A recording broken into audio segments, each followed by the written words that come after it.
T minus 1 minute.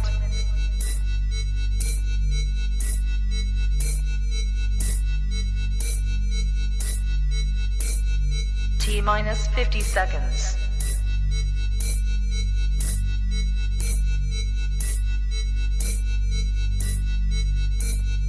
T minus 40 seconds.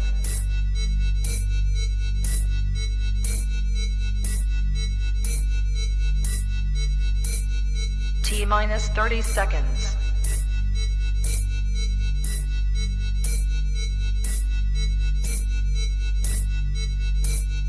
T minus 20 seconds.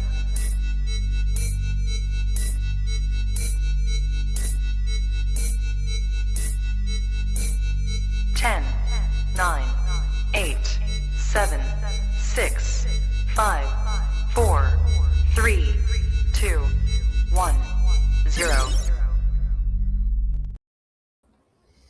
Right now on Truth Today, we're going to be discussing 47 years ago is when Iran fell to Islam in modern history. Remembering 47 years of the brutal takeover and totalitarian reign. Now Islam is taking over the West and America. Will we wake up in time? What are our solutions to push back against this evil ideology? I pray that God will wake up his people. Don't want to miss the show right now on Truth Today.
Well, good morning, good afternoon, folks. This is Pastor Shahram Hadian. Thank you so much for joining us live on Truth Today. We are so glad you can take the time to join us while we are obviously broadcasting live. We are on multiple platforms, and we are on Rumble as our main platform. I'll put that up on the screen in a minute.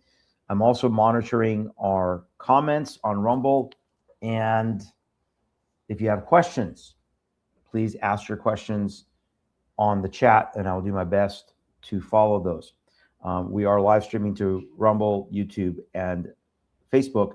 And very soon, we are going to be live streaming to X. So we're going to expand our platform to also live stream to X and possibly to one other platform. We're checking on that. Just waiting for some more people to jump on. Again, welcome, Pastor Shahram Hadian, Truth and Love Ministry. Want to welcome all of you guys for joining us live. It is 11:10 Central Time. We are in Central Time Zone, 12:10 Eastern Time. And of course, we're still on vacation, but I want to continue to try to bring shows for you when we can. I was very exhausted last Thursday, and so I took the night off. And so thank you guys for your patience. Did not do a live show last Thursday. But I did, if you got a chance to see my shorter video that I did on Facebook, that's out there. We had shared that. It's also on Rumble, about a 32-minute video that I did, kind of sharing just my heart after my interview last week with my friend Mohammed Faridi. We had a great discussion. Encourage you to watch that show as well on what day it was, on Tuesday. That show, by the way, if you did not get a chance to watch it, is The World is Still Silent about Iran. But we will not be silent. It seems like everybody's kind of forgetting. And I know some of you are probably sitting out there thinking, well, why does he keep talking? I mean, this is multiple shows that I've done on Iran now over the last 4 weeks. Why does he keep talking about it? There's other things to talk about. Bear with me, because we as Christians, I believe, but certainly as an Iranian Christian, we are to be the voice of those right now who have no voice.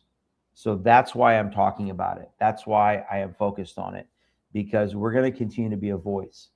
And so I apologize to some of you if you guys think that this is, kind of all that I'm talking about. Of course, we're also today going to be talking about the continued Islamic takeover of the United States and what we're witnessing there. I'll give you some more recent examples.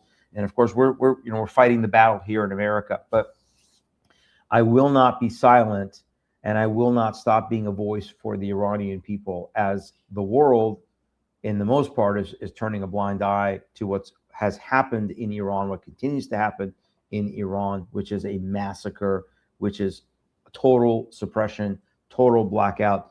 And so thank you guys all for joining us, for your prayers. A couple of quick housekeeping items again. Remember, if you want to know more about our ministry, tilministry.com, tilministry.com. Check out our calendar there. Check out all of our content. Our brand new DVD, Battle for America, is now on pre-order. You can order that. And again, our events calendar, just FYI, going to have a busy spring, Lord willing, and praise God. But folks in Bakersfield, California, February 22nd, I'm there morning and evening. And then also folks in Western Washington, I will be there February 25th, 26th, 27th, 28th, 29th. We just added a morning event, a breakfast, prayer breakfast event, Saturday the 28th. So 5 events, 5 days. I will be in Western Washington at the end of February, March 1st. So we'll have that very soon on our events calendar, but just want to give you the FYI there. Also, remember, again, we're on Rumble. Do us a favor. There's a big button that says join. If you want to join our Rumble page, build up our subscribers, you can click there. As I said, I'm following the comments both there and on YouTube as well. Let us know where you're from. Thank you guys all for commenting where you're from. We have 4. Someone says we have 4 lives open. Is that on YouTube? Or maybe you can comment on what you're talking about there. I wonder if that's on YouTube. I had some problems this morning on YouTube. So would you let me know what that's from, where you're saying we have 4 lives open, 4 live feeds, I presume you mean, on that. So because on Rumble, when I checked Rumble, I believe we just have we have just the one feed that should be open on Rumble. All righty. So I want to get into today. And again, thank you guys all for joining us. 47 years. I want to talk about a little bit of history. 47 years ago is when Iran fell to Islam. Now, Sunday was February 1st. Today is February 3rd. On Sunday marked the 47th anniversary of a day that many Iranians regret. Now, you notice in the image there, there was an image I found with that clock and the word regret. Because I believe that if you talk to the majority of the Iranian people, those who are sane and not brainwashed by Islam and this demonic ideology, you will hear them say, we regret. There is deep regret because of their actions, perhaps in supporting the deception that was claiming that life was so bad in Iran, or they have regret for not doing enough to stop the takeover and the fall of Iran. Either way, you have great regret. And as I've said on previous programs, this is one of the reasons I believe that the majority of the Iranian people, both inside and outside Iran, are supporting the son of the Shah of Iran, Reza Pahlavi, because they want to make right that which they messed up, that which was the mistake, that which was the regret. They want to make it right. And I don't know if it can be made right. I don't know if we can go back in time. But I just want to go through a little bit of history. And for some of you who've not heard my full story, again, I want to just kind of review this because February 1st, 1979, there was an exiled Islamic cleric by the name of Ruhollah Khomeini. This is his picture right here. This guy sitting in a Boeing 747 Air France with his evil other Islamic clerics coming back to Iran. That picture was taken in air as they were flying back. And then when they landed, here's a picture of when they landed, when he got off of the plane. And he was welcomed by a mob. But if you watch the videos, you'll see that there was also members of the military who supported his return. Because, as I've said, the red and green axis was alive and well in Iran going back to the 1940s. And you had the infiltration of the communist Marxists in Iran going back to the 1940s. In the late 50s and early 60s, as the Shah of Iran was leading what they called a white revolution, and that was not white as in racist. It was not a racist thing. It was to basically white as in to purify. They wanted to purify Persia, and he wanted to get rid of this Islamic hegemony that was over Persia, which wasn't and isn't Persia's history. The quote religion of Persia is Zoroastrianism, which goes back long before Islam ever set its ugly foot on the planet. The Shah of Iran wanted to liberate Iran from that Islamic conquest and bring back a Persian identity. So that was called the White Revolution, 1963. At that time, leading up to that revolution, this cleric, Ruhollah Khomeini, was in Iran fomenting revolution, fomenting overthrow, fomenting getting rid of the Shah, which was part of the Pahlavi dynasty. So the Shah of Iran, when I was born there, his father had taken over, then he took over from his father and was there until 1979. Khomeini was then exiled. He was kicked out of Iran because of his fomenting, and because of that, he was exiled in France from that period until 1979. So about almost 15 years. During that time, as the Shah was leading this revolution, white revolution, to modernize Iran, westernize Iran, it was the absolute pinnacle of freedom and prosperity and economic prosperity, social prosperity, freedom for women. And yes, it was decadent at times, absolutely. But yet the fact is that it was ultimate concept of freedom. People had a chance to choose, good or bad. And as a result of that, I wanted to bring kind of this perspective today. Again, we're talking about remembering 47 years ago when Islam took over Iran. What led up to that? And now we're witnessing this in the West. So I'm giving you this backstory to understand what's going on. And by the way, I'm going to give an update on what I think is happening right now inside Iran and what's happening outside of Iran. I'm going to try to give you an update on this. But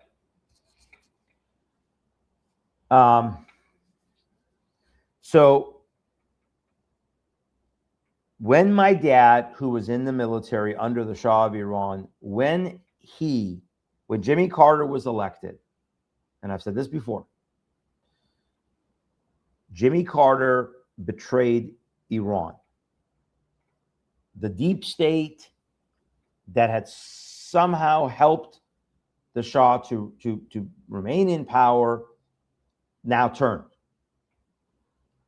because Iran became a threat to the world. Iran became a threat to the Islamic nations. Iran became a threat not because of any threats they've made, but simply because of independence, because of the fact that they were controlling their own resources, their own oil, and the Shah was not going to be a puppet of anybody. And so therefore, I believe to the globalist entity that red-green axis, it became a threat. In Iran, the red was behind the scenes, and they began to foment the idea of green. Hey, we're a Muslim country. We need to return back to our Islamic roots, not this decadence, not this monarchy.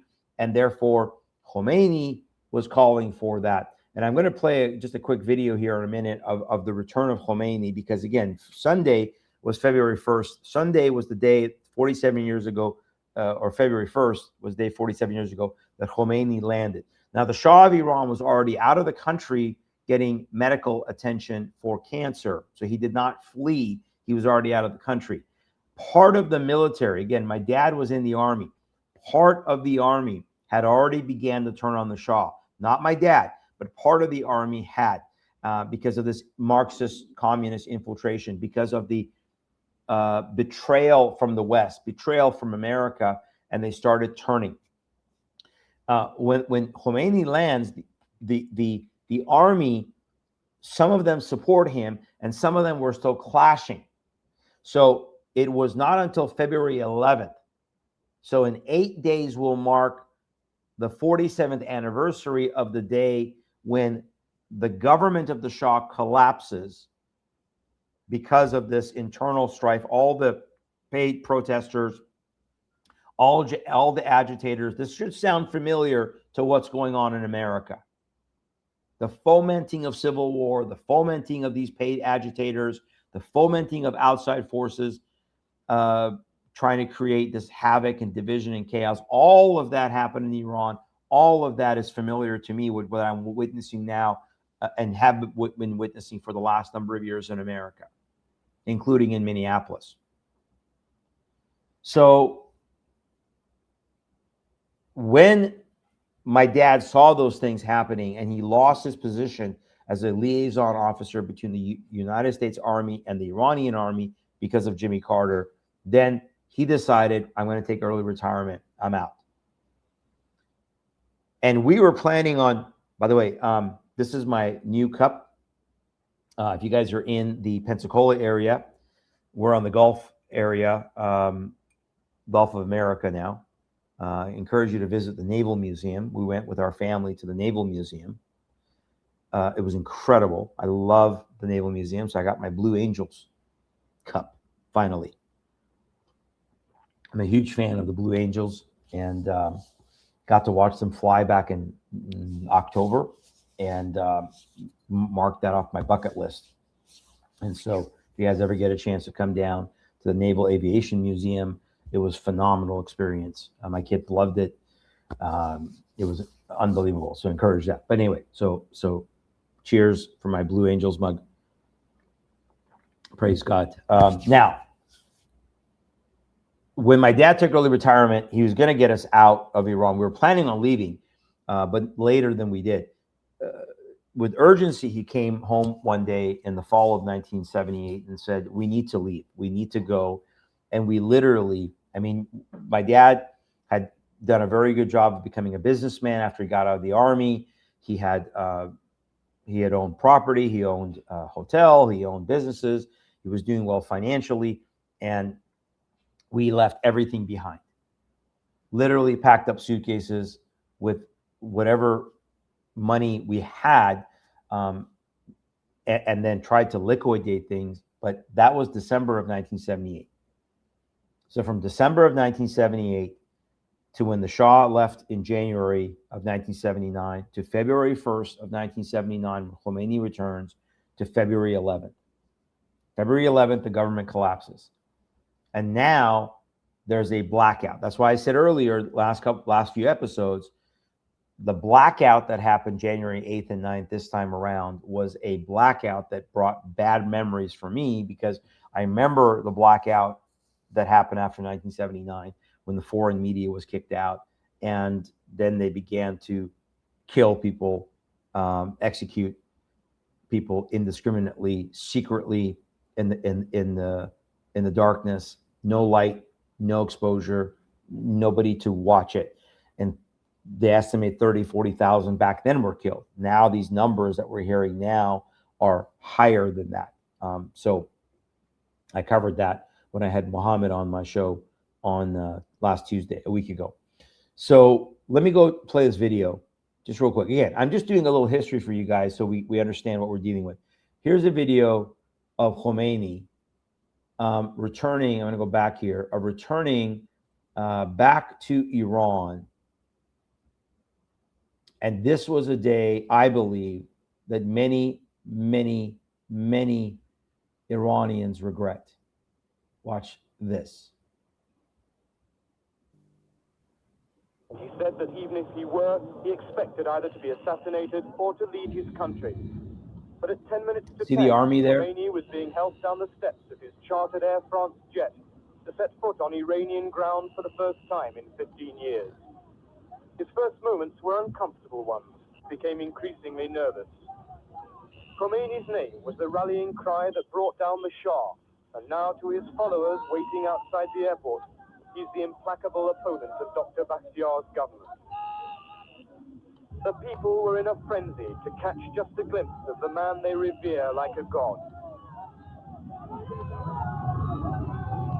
They clawed and clambered and ran to see and be near him for 15 miles, and no more than a tiny fraction of the multitude succeeded.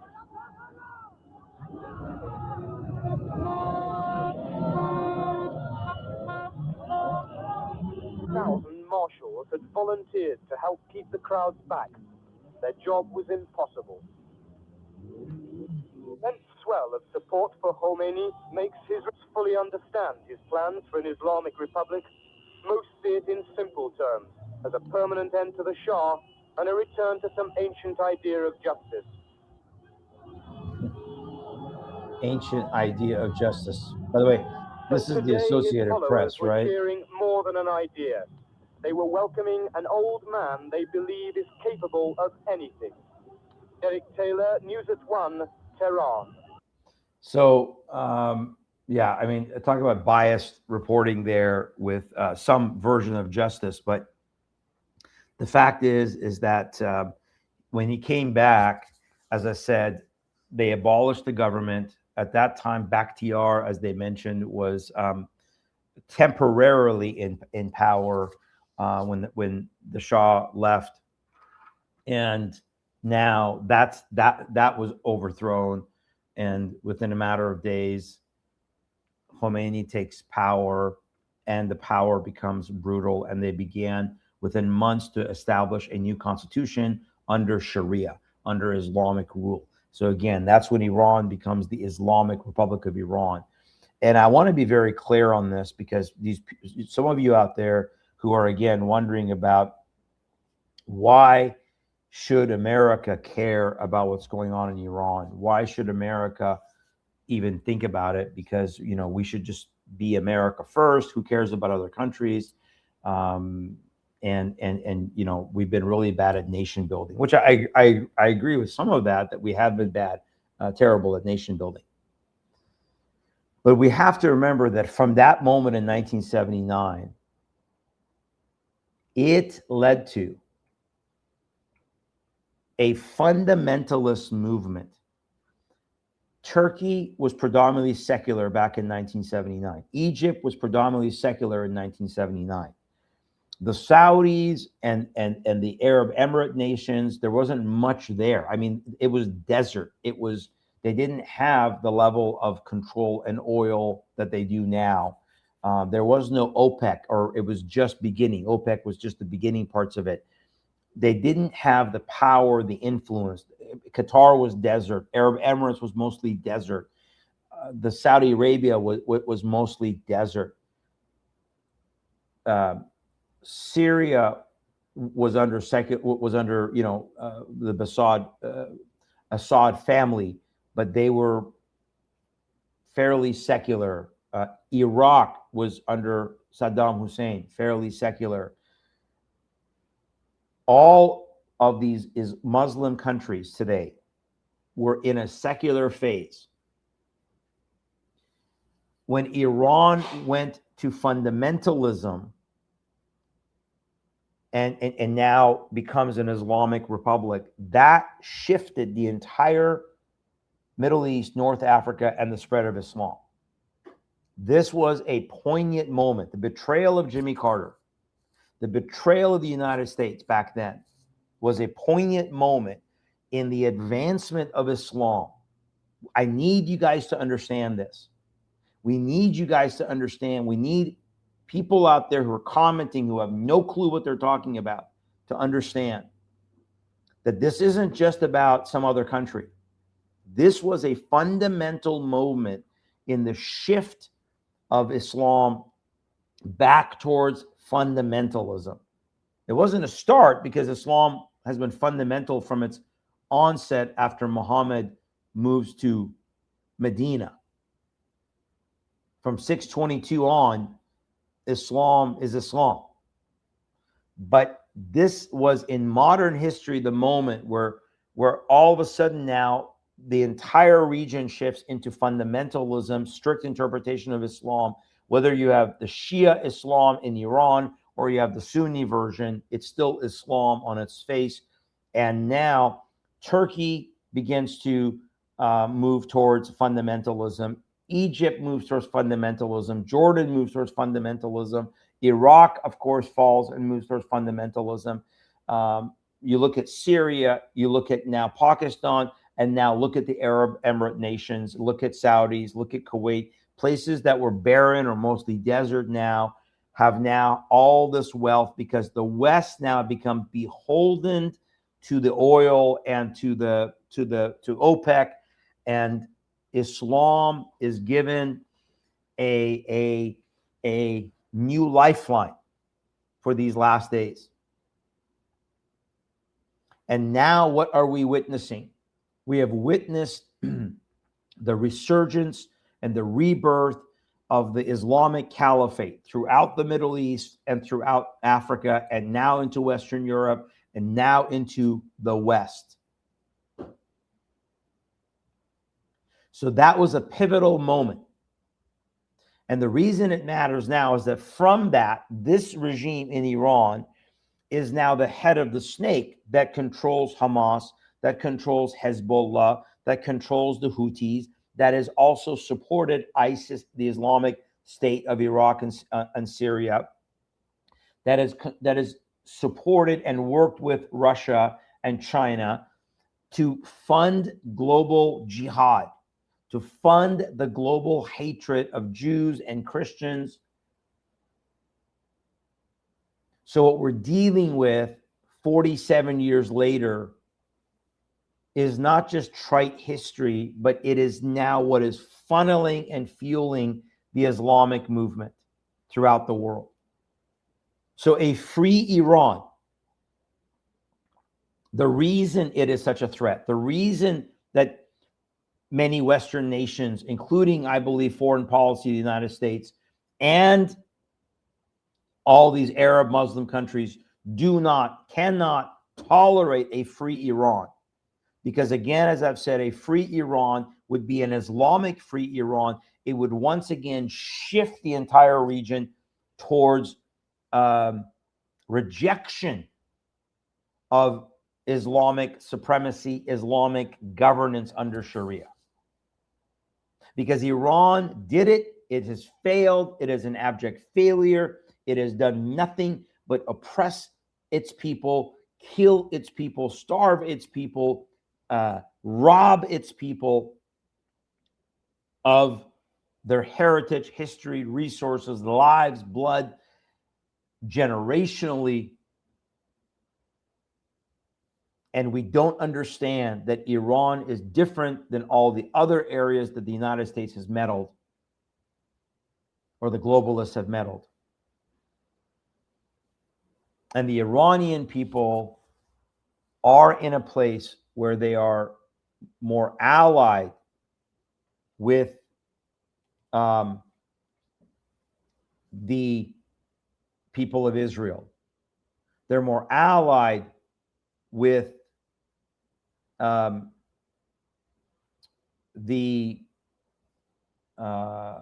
people of the United States. They want to be supporters and friends. They want to be a part of that modernization as they did. So all of this, folks, all of this is leading to a place of a lack of understanding that when you hear people say, oh, we don't want Iran to become like Iraq. We don't want Iran to become like Egypt. We don't want Iran to become like XYZ. It won't, because it's different, because the history is different. But it is grieving for me 47 years later when we just have witnessed the greatest uprising of the the true uprising of the Iranian people. Because please understand that there were many people in Iran, like, again, I've shared this story before, like my cousins who bought into, you had this MEK group in Iran, the MEK group in Iran, that was the Marxist communist sort of is Muslims. I've said it before, again, I'm not trying to be trite with it, but it's like Zoran Mamdani on steroids.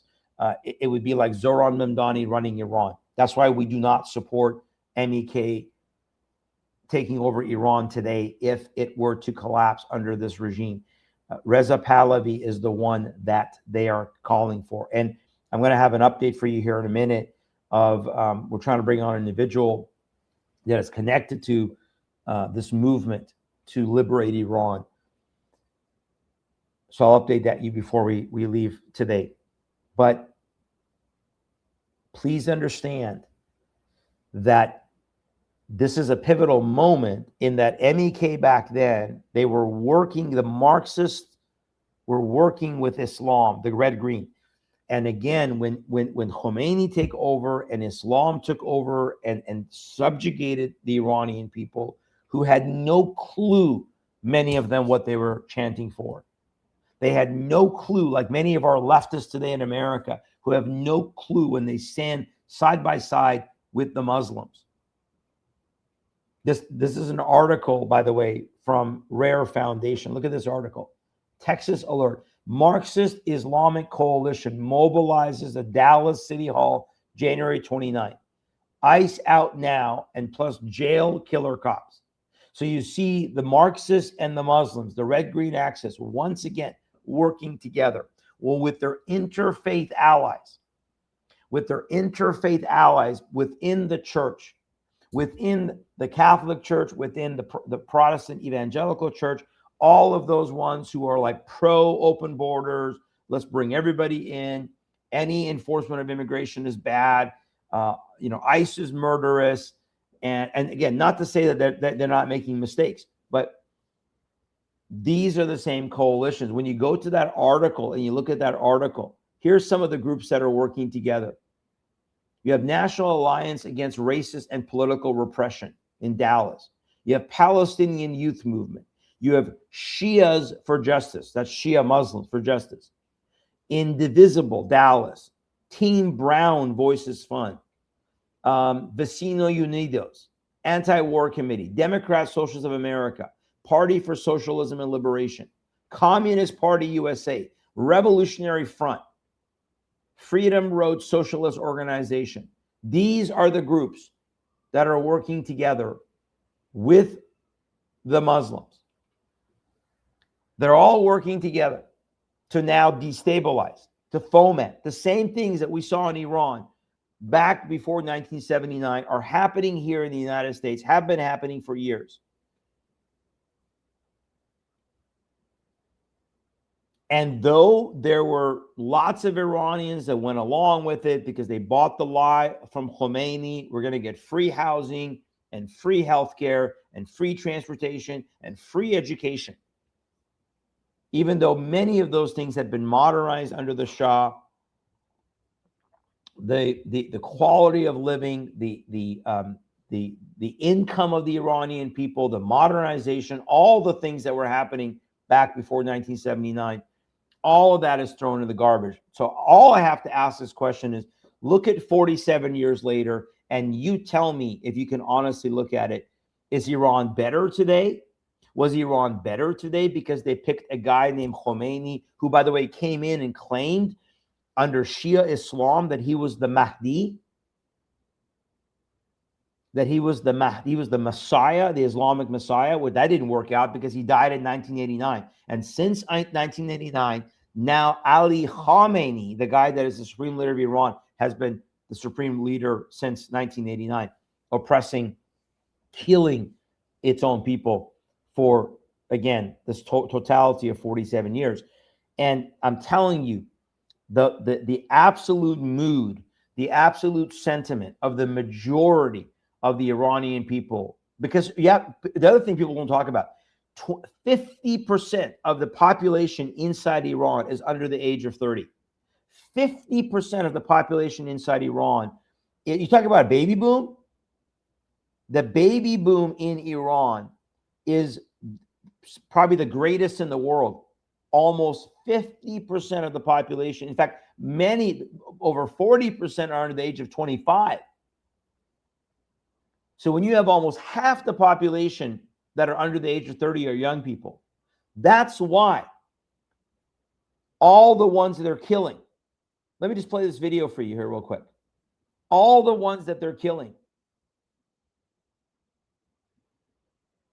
This is very sad to watch, but just watch this video. These are the faces of the people that are massacred. Again, as I've said to you, I am not going to be silent. If some of you feel that we're covering this too much, I apologize.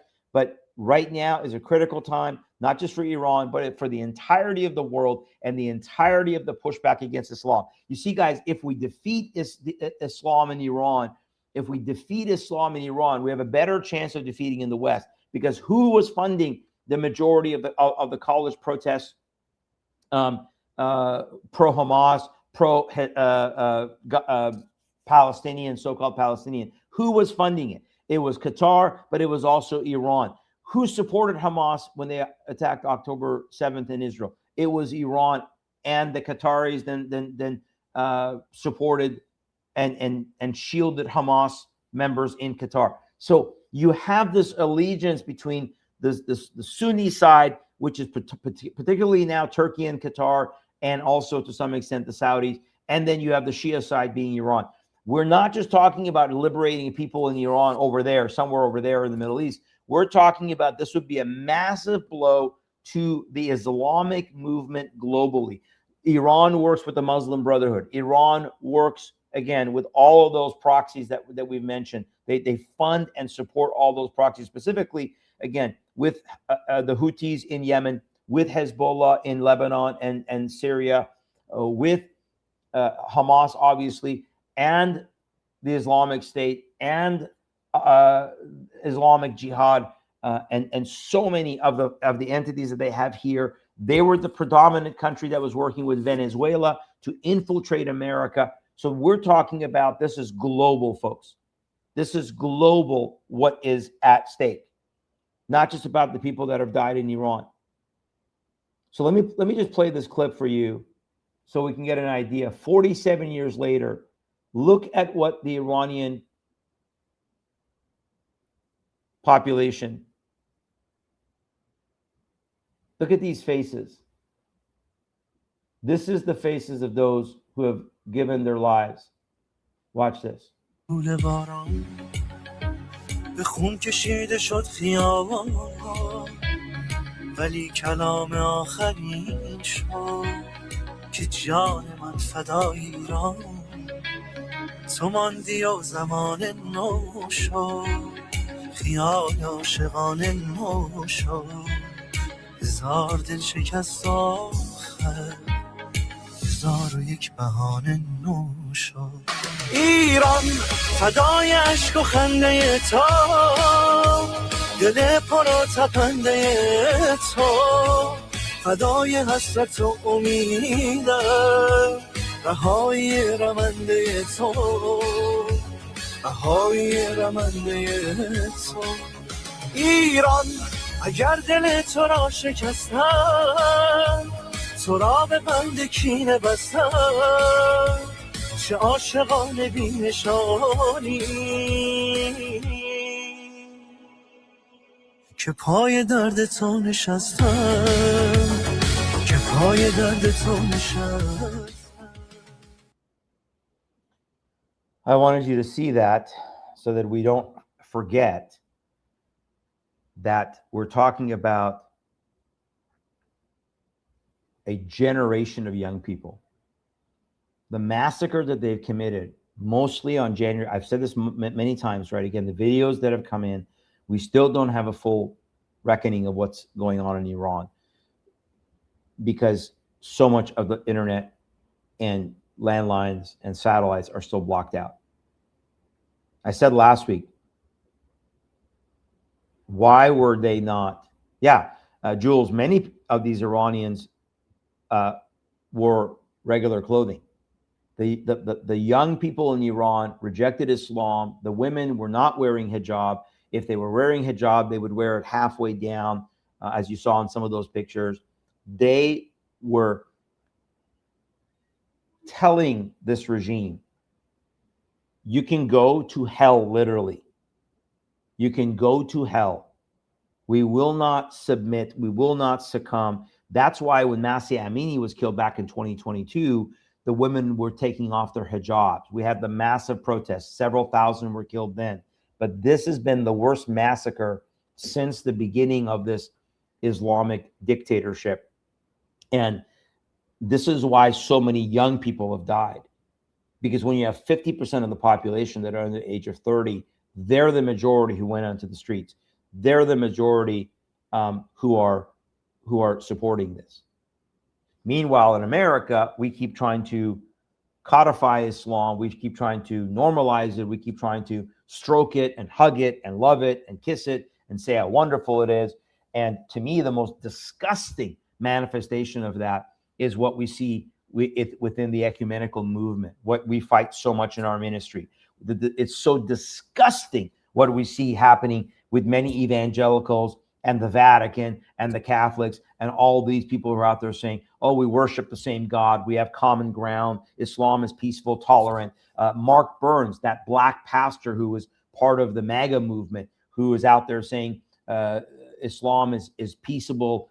It is not. Don't listen to these people that are telling you Islam is violent. He was the one who led that interfaith movement event just in DC at the end of January. And I still need to expose that, by the way. I still need to bring that forth so you understand what's going on within even the Republican Party, the MAGA movement, conservative circles. And we are fighting a physical battle, a spiritual battle, because the people of Iran have rejected it. And that's why what you see right now is you see these. Let me show you some of the rallies that are happening outside. Here's Vancouver, British Columbia, February 1st. They had these on Sunday, this past Sunday, because of the fact that you were celebrating. Unfortunately, it wasn't a celebration. Sorry. They were remembering 47 years. Watch this.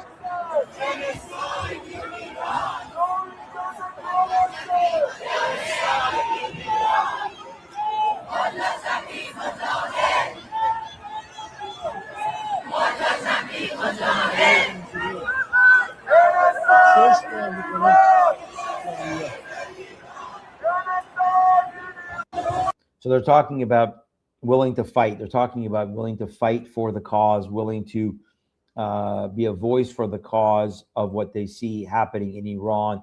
They're shouting Shah Shah, long live the King of Kings. But I mean, they don't mean Jesus Christ, unfortunately, but they mean the Shah of Iran. Here you have another rally in, let me see where the Toronto one is. Is this here's the one in Toronto, I believe. No, let's see. Is this the one? I thought this was the one in Toronto. This is a big one as well. Listen to this. I think this is all over the place. Look at the Jews that are with the Iranians. They stand together.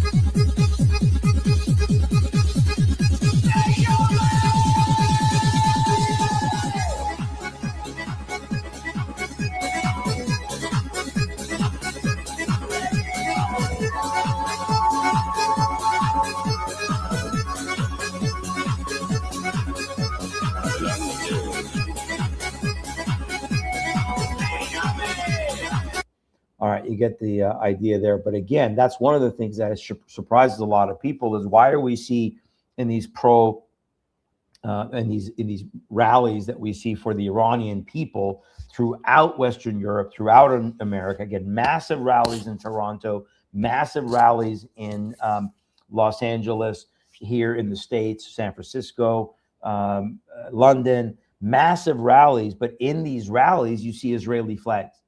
Because again, the Persian people and the Jewish people are kindred. We are both Semitic. We are both connected. We have historical connection, biblical connection. And so this is what makes Iran so unique, unlike the Islamic world that hates Israel, that wants to destroy Israel off the face of the planet. This is why we stand with the Jewish people and the right to their land. We stand with biblical Christian Zionism, which is the right biblically to the land of Israel. There is no such thing as Palestine. There is no such thing as the Palestinians. So we talk about that. But I want you to understand that what is happening right now, and I said this in my video that I did on YouTube, and I've said it many times. The United States, when the President of the United States, President Trump, when he came out and said, we're locked and loaded, if you kill protesters, blah, blah, blah, we're coming. Help is on the way. Take the institutions. I've watched so many videos of Iranians, both inside Iran, some inside Iran, again, not a lot, because the greatest massacre happened January 8th and 9th. The greatest part of the killing happened when the blackout happened and they began to just mow people down. That's where we're getting numbers of 30,000, 43,000, 60,000. Don't listen to these people that are telling you, 3,000, 4,000, 5,000 died in Iran. That's nonsense. The regime itself has admitted at least 30,000 deaths. And that's them lying, and that's them undercutting it. It's possible that the number is going to hit six figures as executions are still going on, as the darkness is still there. Meanwhile, we are here now. January 13th was when President Trump said, help is on the way. January 13th. Today is February 3rd. So if I was to go back in the calendar, that was exactly 3 weeks ago. 3 weeks ago today was when President Trump said, help is on the way. Now, we get all these reports, right? The armadas reached fever pitch. They're all there. All this stuff, right? They're there. They're ready. And when I went on Facebook over the weekend and said, something is brewing in Iran, please pray, is because we saw those explosions. Let me go to Iran today and give you a little update let me share the link. So here's Iran today. And I'm going to go to some of these videos. I want you to watch these videos these explosions. Because, real quick, because what I saw was reminiscent of what happened in June of last year, when the Israeli presence inside Iran, the Mossad presence inside Iran, began to prepare the way for then the attacks that came through drones and through their airplanes. They initially took out key sites from sabotage from within. They set bombs. They took out some of the membership. They took out some of the strategic locations. So when we heard over the weekend on Saturday that there was multiple explosions around Iran, the government comes out and says, oh, there were just gas leaks. Oh, gas leaks in 8, 9 different cities at one time? Sure, there were gas leaks. I knew, wow, this looks exactly like what happened back in June of last year, because in June of last year, before Israel launched their Operation Rising Lion attack, they first went after some infrastructure and some senior officials with sabotaging from within. So just look at some of these videos here that I'm going to play. This is off of Iran International. And let me go to... Nope, not that. That's not what I want. Here's one. Here's one, February 1st.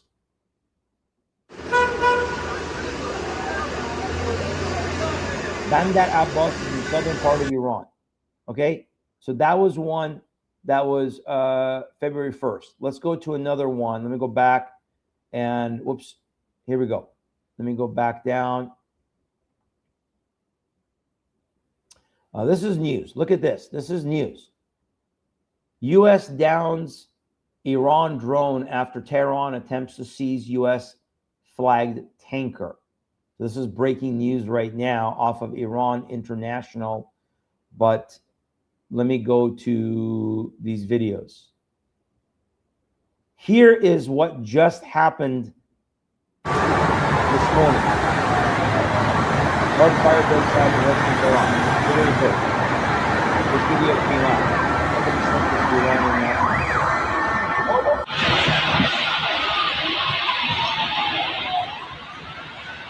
I'm sure that was just the gas station.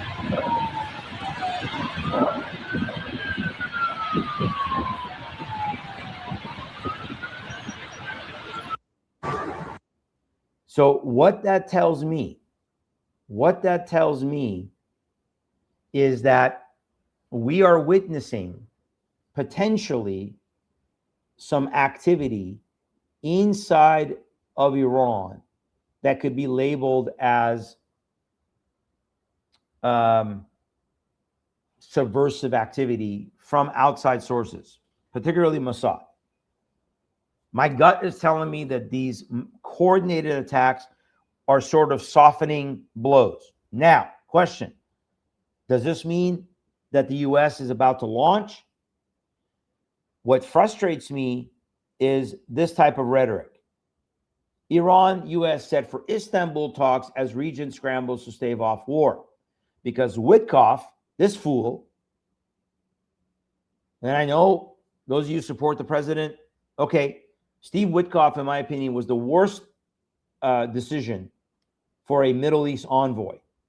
He has no clue about anything in the Middle East. The guy's a business guy. He just wants to go make deals. And so this fool is over there, and now they want Turkey, they want Egypt and Qatar.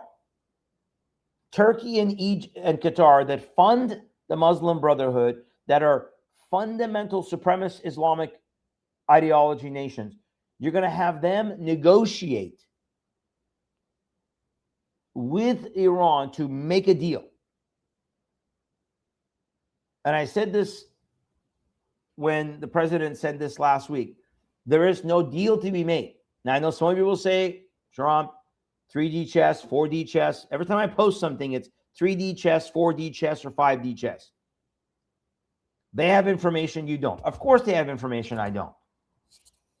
But I do know the heart of the Iranian people. the heart of those who have been willing to die, stand in front of bullets and tanks and armored vehicles and gas, chemical weapons and 50 caliber rounds and machetes. They are done. There's no deal. There's no negotiations. There's no giving another lifeline to this regime. Cut a deal, make a deal. And again, the concern that I have of a part of that deal is, okay, they need to actually leave power and hand over power. Now we have a problem because now you have the United States once again saying, let's give it to who we pick, i.e. MEK, rather than who the Iranian people in all of these rallies, these huge rallies outside of the country that are happening right now in Western Europe, in North America, in Australia, who are saying, we want Javid Shah, Javid Shah, Javid Shah, long live the Shah. They want Reza Pahlavi. Let me show you just a couple more videos. This is the regime. I have so many videos I could put. This is the regime. Look at this. Because the European Union designated the Islamic Revolutionary Guard Corps as a terrorist organization, Iranian lawmakers, those who are beholden to this Islamic regime, did this. They donned this. Look at this. Look at this. And they're shouting death to America. This was just Sunday. Look at them. They're all wearing now. These are the fools. Look at this. You think we can make a deal with this? You think there's a deal to be had with this? They're dawning.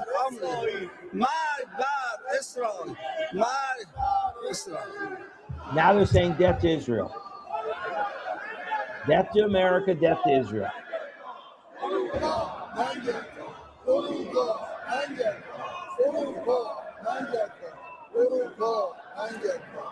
Urupa, they're basically saying, Urupa, you fool.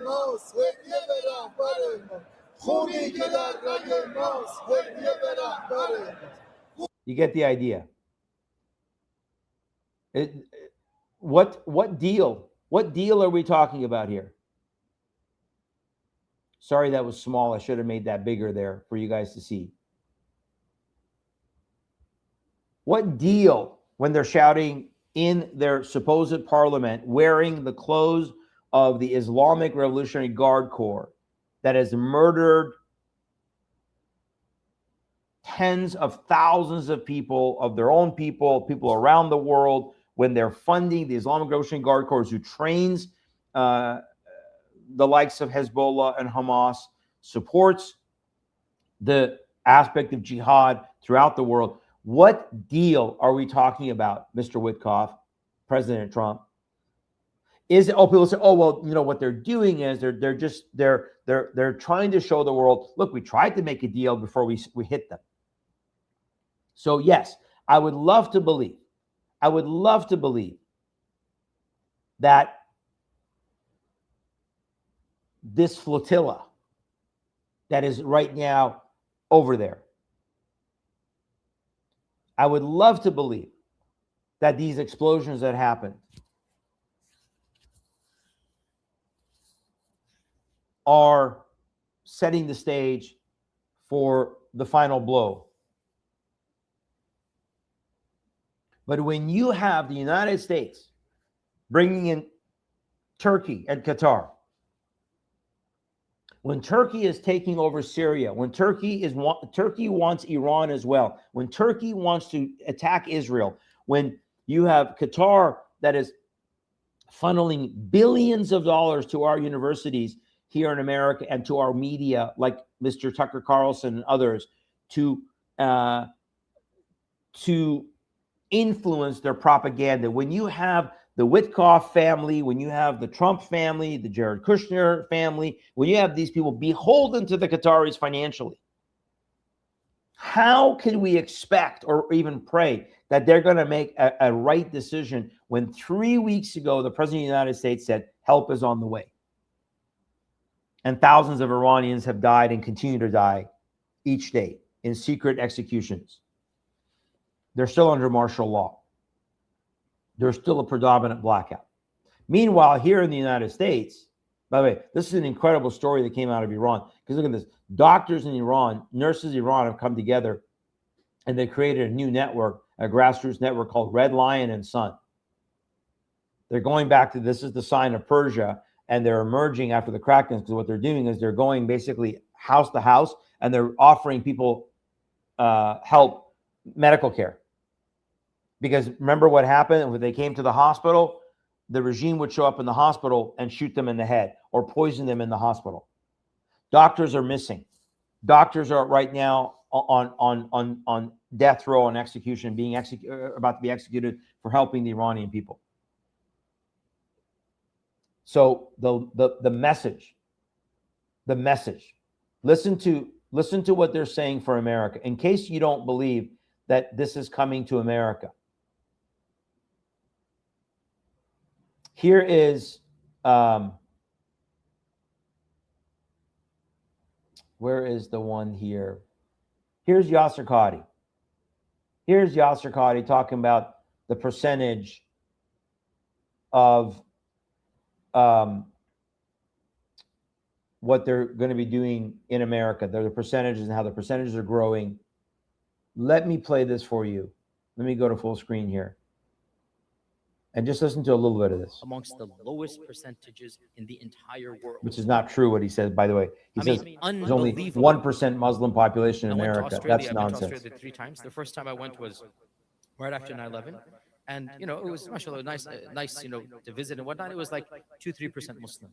I went a few months ago. I was shocked to hear that Australia is now 7% Muslim. And in cities like Sydney and Melbourne, it's like 10-15%. In the areas like Lakemba in Sydney, it's like 60% Muslim. There are 10 masajid in like 2 miles district because of the quantity of Muslims there. Canada, Toronto is 10% Muslim. Mississauga is 15% Muslim. 1 out of 8 people in Mississauga is Muslim. Any Canadians in the audience? You're Canadian? Half. This is a guy out of Texas. London is 10% Muslim. England as a whole is 7% Muslim. England, UK as London is 10%. Oslo in Norway, I was there 3 months ago. Oslo, who would imagine? 10% Muslim. Vienna, I also visited Vienna this year. Vienna, almost 10% Muslim, 9%. 9% Muslims in Vienna. Paris, of the highest concentrations in the Western world, officially they say 17%, unofficially 20-25%. Potentially 1 out of 5 people in Paris is Muslim. Now let's move to America. We are less than 1%. Lie. That's a lie, by the way. To be honest here, we like to inflate our numbers. That's a lie. No. We are less than 1%, if even that, of the country.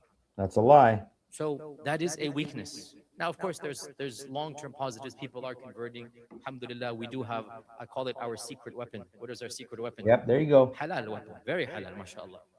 Keep having babies. There you go. Mashallah. And I was in the small city of Malmo. And Malmo is predicted to be almost 50% Muslim within 2 decades. Because they have an influx of refugees and the local people, because of economic reasons, have left and whatnot. So Malmo, you walk down Malmo, right now it's probably 30%, 20% Muslim. Little city of Malmo, but soon it'll be 50%, right? And I joke there that, guys, subhanAllah, without a doubt, within a few, generations, we have a secret weapon. We have children, they don't have children. So we're going to be having Malmo all Muslim, alhamdulillah. There you go. But it is frustrating to me that European Muslims don't understand how blessed and fortunate they are. It is really frustrating for me that France doesn't understand that there's so many percentage of Muslims over there, I'm going to stop there for the sake of time, because we do need to wrap up here soon. But I want you to understand, this is the article there. This is what he's saying. We need Muslims in the FBI and CIA. Yasser Qadi. This is the guy in Plano, Texas. This is what's taking over Texas.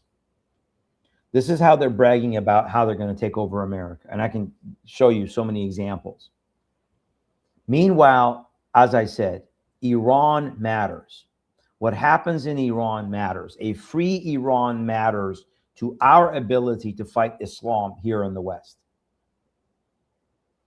They are taking over Western Europe. They're taking over the West, and he's bragging about it.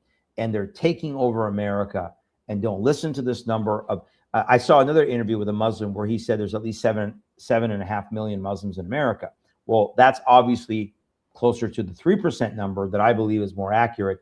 At least 3% overall in America. But he doesn't talk about the percentage of Muslims. Dearborn, Michigan is now almost 50% Muslim. Hamtramck, Michigan is now 53, 54% Muslim. Dearborn Heights.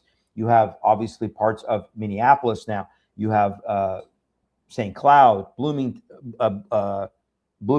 Minneapolis, Rochester, Minneapolis.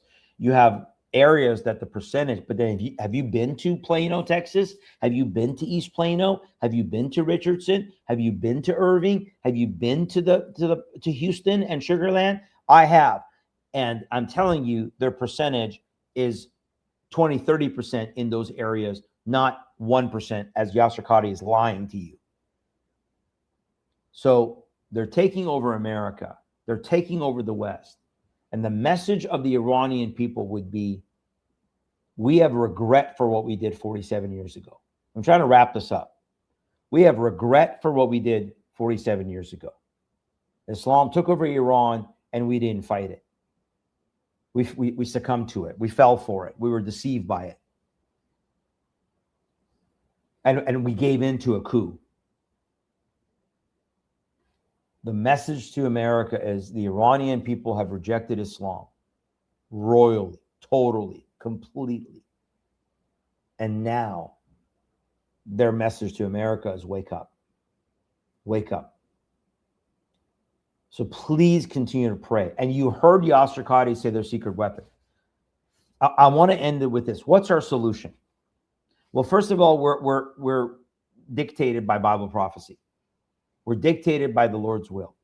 Certain things have to happen. The world is going to go in this direction, and Islam is going to be part of that beast system that is going to temporarily take over the world.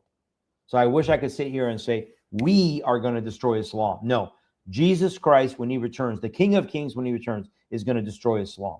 He's going to destroy the red-green axis. He's going to destroy the beast system. He's going to destroy the Antichrist, the false prophet, the false religious system. He's going to destroy all of this before he sets up his throne on earth.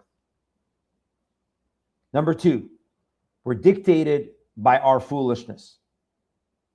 While we in the West have chosen not to have children, have chosen to engage in abortion, which kills our babies in the womb, when we've chosen to engage in homosexuality and all these LGBTQ trans rights, all of that doesn't produce babies. What's the secret weapon, according to Yasser Qadhi? Hey, we're having lots of babies. Our population is going to simply take you guys over because we're having 4, 5, 6, 7, 8 children per family. You're having in America 1.7, in Europe about 1.3 to 1.4. You're dying out, we're increasing. So just numerically, we're going to take you over. Sorry.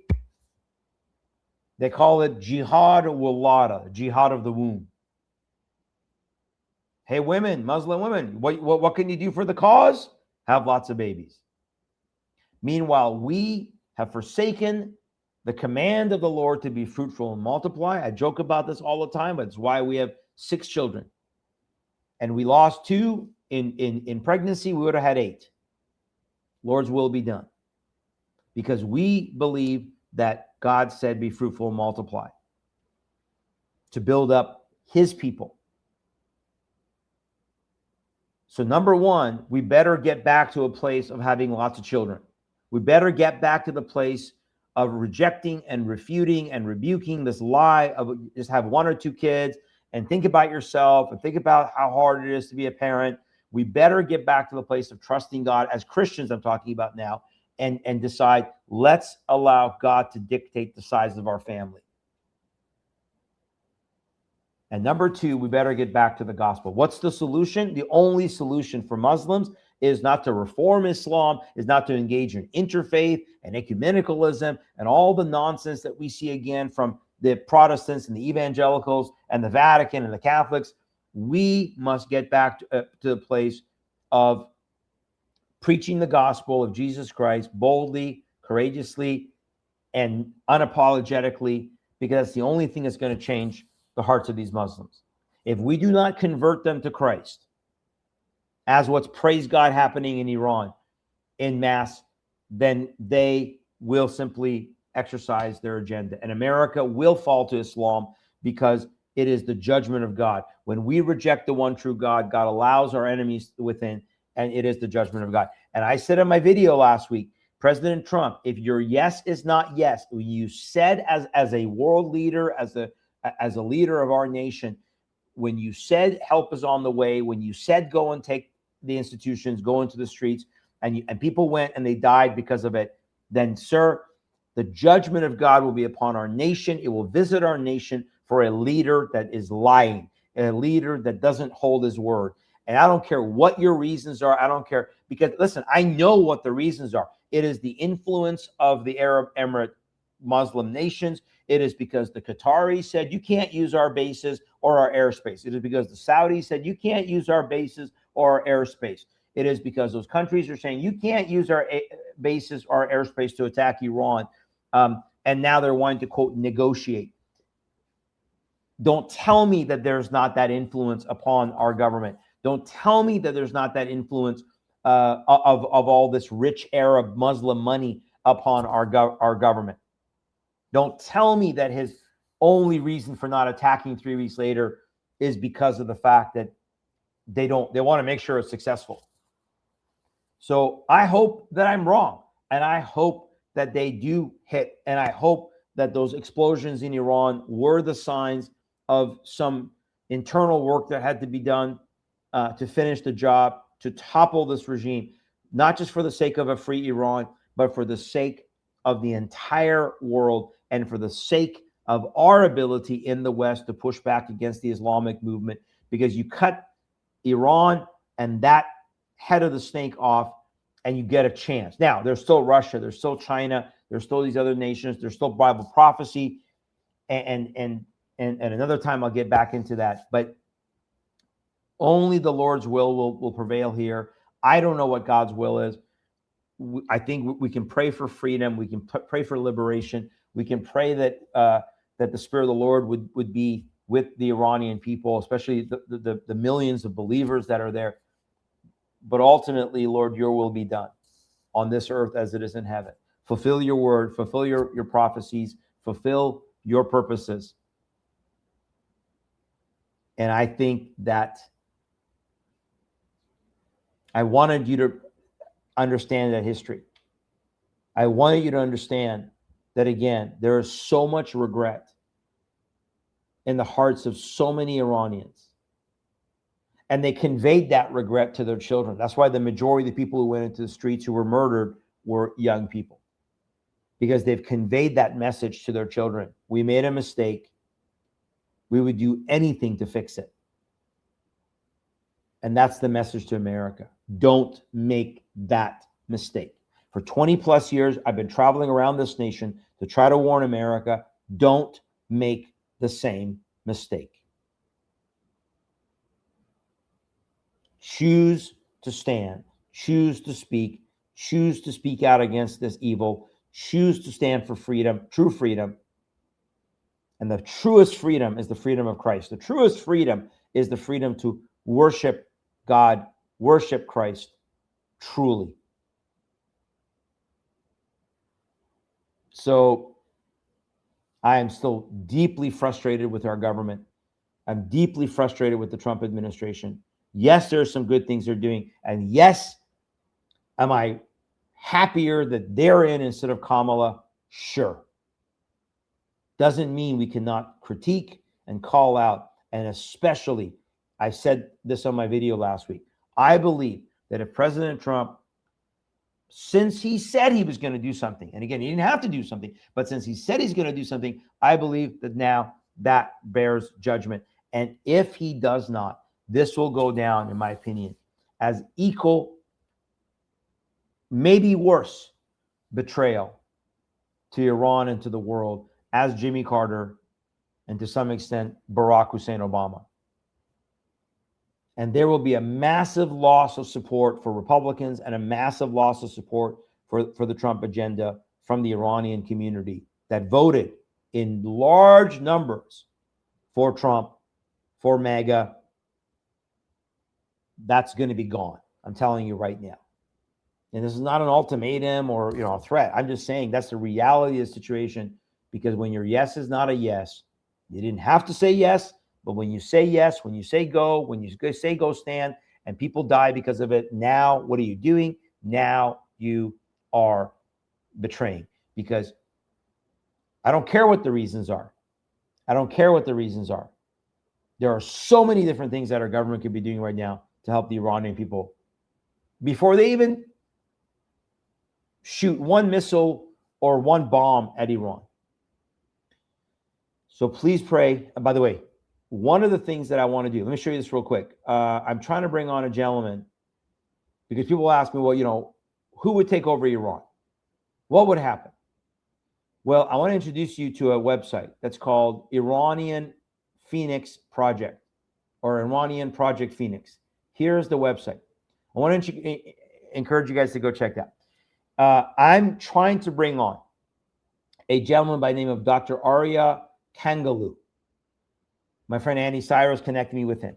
We're trying to bring him on at some point. I'm hoping Thursday, if not next week, when we get back from vacation. But we're going to bring him on. He's the architect of this project. He's the architect of basically the transition plan for Iran. This is the transition plan for Iran. This is what would happen with Reza Pahlavi leading the way to transition Iran out of this Islamic theocratic dictatorship to a secular-based, constitutional-based government.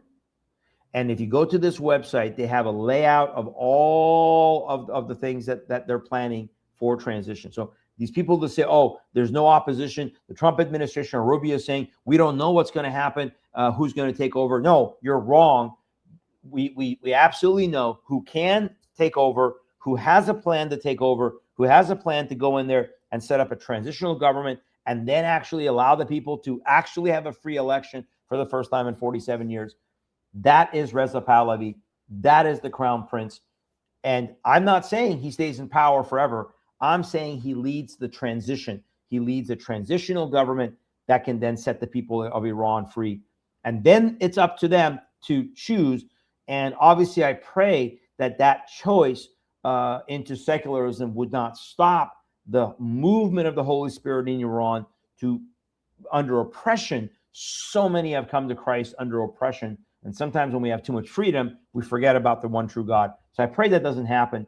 But nevertheless, this is what we're talking about. This is what is the opposite. So again, pray for that. Hopefully I'll update you if I can get him on Thursday's show. Again, Dr. Arya Kangalu. He's the architect of this Iranian Phoenix project. He's the architect of bringing other incredible Iranian scholars to the table, economic, societal, military, to put forth this transitional government with Reza Pahlavi at the helm. So there's a plan. And the people have made it very clear who they want. It's the American government that refuses because they have other agendas to go along with that plan. And it's because the Islamic Muslim countries cannot stand a free Iran. All right. I got to go, folks. Thank you guys all for joining us today. Thank you for taking the time.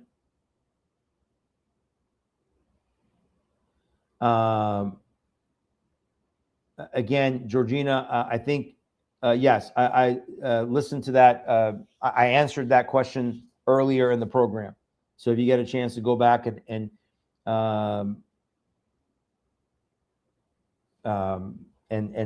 listen to that. But, and look, I'm not being naive here that if they hit Iran, that there's not going to be retaliation. Of course, there's going to be retaliation. But there's going to be retaliation no matter what. This regime will never, ever, evil will never, ever, ever capitulate or coexist or get along. So whether they retaliate now or they activate themselves in America later, They're going to act. At some point, you got to go. And now it's because the Iranian people have come into the streets. The Iranian people have put their lives on the line. The Iranian people have shed their blood to say we want freedom. Now, this is not an outside influence operation as was 1979. This is now from within. This is now internal, organic. This is their wishes, their desires, their willingness to put everything on the line and say, we're done. We're done. And it's an incredible, again, incredible moment. I want to show you one final video here. Let me get back out of this thing. And I want to show you one final video of a gentleman. Where is that video?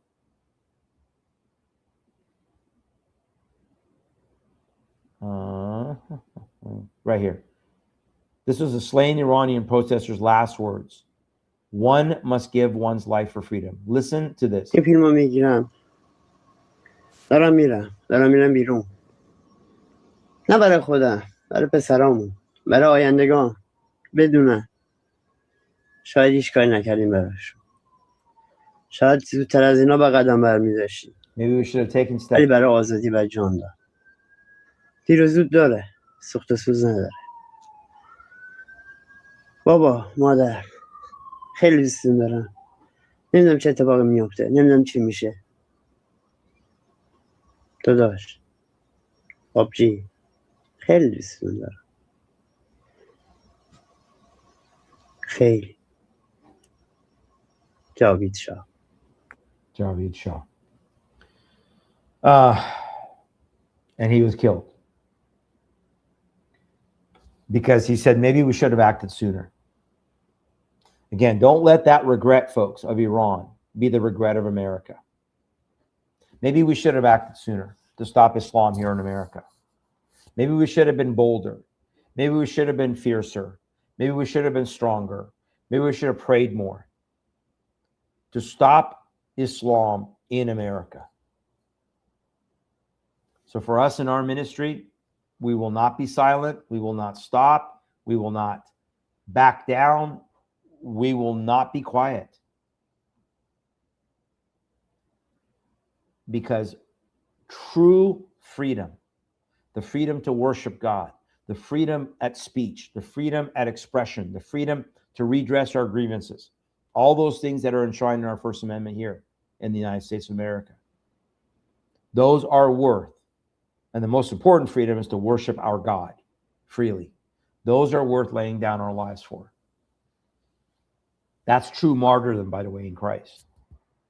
Christians are killed every day around the world because why? Because they would not stop proclaiming the good news. They would not stop proclaiming the gospel. They would not stop standing for this book, for the words of God. They were willing to lay it all down. That's true freedom. That's true liberty. And that's what we're fighting for. So America, wake up. Christians, wake up. And pray that God would defibrillate his people. That's going to be my message for the rest of this year. Learn from Iran. Don't have regrets. Act now. Act now. Act now. So I want to thank you guys for being with us again today. Again, remember on Rumble, if you're on Rumble, just click join, like, and share. If you're on other platforms,